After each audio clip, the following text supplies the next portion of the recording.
People often ask me if I feel safe living and traveling around Guatemala. I've traveled to 15 departments and even to the do not travel red zones, such as the departments of Huehuetenango and San Marcos. So if you want to know if I've experienced dangerous situations or if I truly do feel safe, then I'm finally answering that question in this video.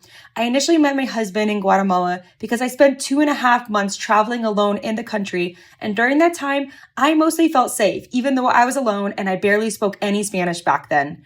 So now that I live in Guatemala, I sometimes travel alone, but for the most part, I am with my husband, and we felt safe almost everywhere. Some of you have asked me if I'm worried about the crime or getting kidnapped. Some people picture Guatemala as some sort of war zone, which is extreme, but I understand because this is what a lot of foreigners hear in the media. There are very dangerous zones in the capital, but I don't go to those places, which is why I mostly haven't had a problem and why many foreign tourists also will feel safe when they travel to Guatemala.